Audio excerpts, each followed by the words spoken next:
इस कोरोना काल में ऑनलाइन फ्रॉड होने से बचें, online debit card, credit card के फ्रॉड होने से बचें। दोस्तों, चारों तरफ अफरा-तफरी का माहौल है। डेली बेसिस पे 3-3 लाख कोविड-19 के केस रिपोर्ट हो रहे हैं पूरे भारतवर्ष में। और सबसे दुखद खबर क्या है? सबसे दुखद खबर ये है दोस्तों कि डेली बेसिस पे 2-2 ढाई-ढाई हज़ार लोग मर रहे हैं, अपनी जानें गँवा रहे हैं कोविड-19 के चलते। लेकिन कुछ घुसपैठिए, कुछ फ्रॉडस्टर बिल्कुल भी बर्दाश्त नहीं किया जाएगा ऐसे लोगों को जो लोगों के लॉकडाउन में घर में होने का फ़ायदा उठा रहे हैं, नाजायज़ फ़ायदा उठा रहे हैं और वो लोगों को कॉल करते हैं और कुछ ना कुछ फ्रॉड एक्टिविटी करते हैं। दोस्तों, ऐसे ही कुछ घटना मेरे फैमिली मेंबर्स के साथ कुछ हुई है, जो मैं आप सभी लोगों के साथ इस वीडियो में आप सभी लोगों के साथ शेयर करूँगा और मैं चाहता हूँ आप सभी लोग सचेत हो जाएँ, घर में बैठे-बैठे इस तरह के किसी भी फ्रॉड का शिकार ना हो जाएँ। हाल ही में हुई एक घटना मैं आप सभी लोगों के साथ शेयर करता हूँ। दोस्तों, मेरे किसी फैमिली मेंबर ने अपना एक क्रेडिट कार्ड ब्लॉक करने की रिक्वेस्ट ऑनलाइन डाली हुई थी। तो एक दिन किसी अनजाने फ़ोन नंबर से उनके पास कॉल आया और उन्होंने बोला कि मैं इस बैंक से बोल रहा हूँ मैडम, और आपने क्रेडिट कार्ड ब्लॉक करने की रिक्वेस्ट डाली हुई है। तो मैडम ने बोला, यस, मैंने क्रेडिट कार्ड ब्लॉक करने की रिक्वेस्ट डाली हुई है। तो सामने वाले पर्सन ने बोला कि मैडम, अगर आप ऑनलाइन आ सकते हैं तो मैं आपको एक लिंक भेज देता हूँ और उस लिंक पे आप जाएँगे तो मैं हाथों हाथ आपका क्रेडिट कार्ड ब्लॉक करवा दूँगा। तो मैडम ने बोला ठीक है। जैसे ही उन्होंने लिंक भेजा और मैडम ने उस लिंक पे क्लिक करा तो एकदम से बैंक की वेबसाइट खुल गई सामने। बैंक की वेबसाइट दोस्तों, जिसको देख के आप पता ही नहीं लगा सकते कि ये क्लोन है या नकली वेबसाइट है या कोई फ्रॉड वेबसाइट है। आप उसको देख के पता भी नहीं लगा सकते। सो दोस्तों, जैसे ही मैडम ने उस पे अपना क्रेडिट कार्ड नंबर डाला और कुछ डिटेल्स और फिल करी और जैसे ही इसको क्लोज किया, जैसे ही कॉल डिस्कनेक्ट हुई, उसके बाद तुरंत ही उनके क्रेडिट कार्ड से मैसेजेस आने लग गए।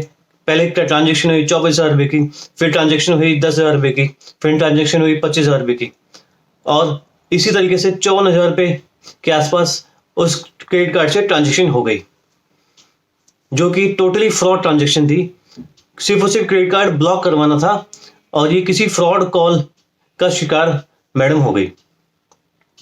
दोस्तों, इस स्टोरी से, ये जो घटना हुई, इससे सीखने के लिए हमें ये मिलता है कि अगर आपको कोई बैंक की सर्विस लेनी है तो आप खुद से कॉल कीजिए, खुद से कॉल कीजिए। जो कस्टमर के नंबर हैं जो वेबसाइट पे प्रोवाइड किए गए हैं उन नंबरों पे कॉल कीजिए या फिर ये आप खुद बैंक की ब्रांच में विजिट कीजिए, सो दैट आपको किसी भी तरह के फ्रॉड का सामना ना करना पड़े। ऐसे कठिन समय में अगर आपके साथ कोई फ्रॉड हो जाता है और अगर आपको गलत तरीके से पैसा पे करना पड़ जाता है, सो दोस्तों, ये आप लोगों के ऊपर एक बहुत बड़ा बर्डन हो सकता है। सो दोस्तों, इस तरह की घटनाओं से बचो और अगर कोई सर्विसेज बैंक की लेनी है तो आप खुद स्टेप लीजिए। अगर आपको कोई कार्ड ब्लॉक करवाना है या कोई और समस्या है तो आप डायरेक्टली ब्रांच जाके विजिट कीजिए, सो दैट आप इस तरह के जो भी फ्रॉड होते हैं उन सब चीज़ों के चक्कर में ना पड़ पाए, इन सब चीज़ों से शिकार ना हो पाए।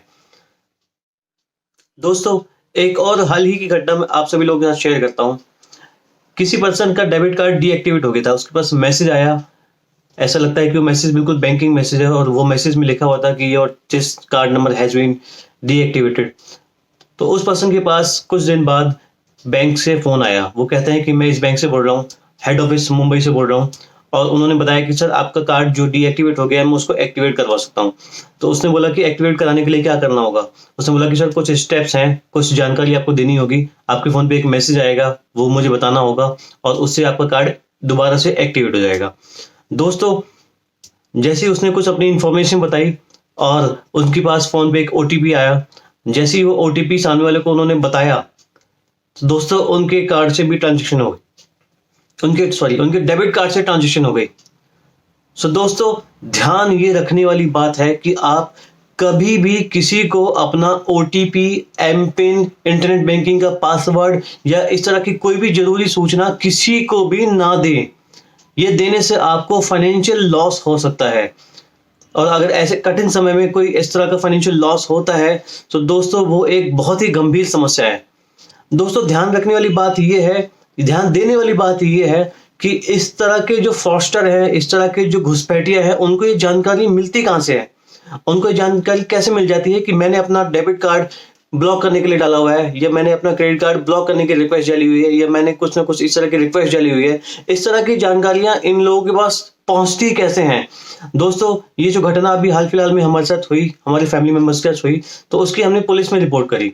पुलिस की रिपोर्ट से हमको ये पता लगा, अभी वैसे केस अंडर प्रोसेस है, लेकिन इस तरह के केसेस पुलिस के पास बहुत सारे आते रहते हैं। उन्होंने बताया कि अभी कोरोना काल में और तेजी से ये भी बढ़ गए हैं। जैसे कोरोना के केसेस बढ़ रहे हैं, वैसे वैसे इस तरह के फ्रॉड के केसेस भी बढ़ रहे हैं, क्योंकि लोगों के घर में होने का फायदा, नाजायज फायदा उठा रहे हैं ये लोग, फ्रॉडस्टर लोग।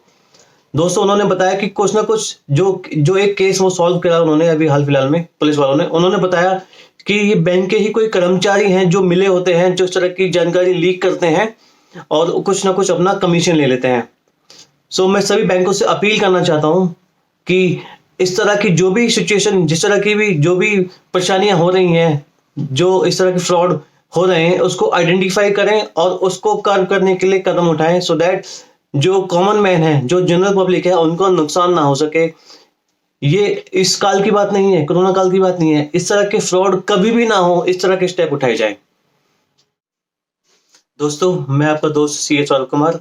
मैं आप सभी लोगों से अनुरोध करता हूं कि इस तरह के जितने भी फ्रॉड आजकल हो रहे हैं, इन सभी से आप परिचित रहिए, सचेत रहिए और सावधान रहिए। दोस्तों, घर में रहिए, सुरक्षित रहिए और सचेत रहिए। Thank you very much. नमस्कार।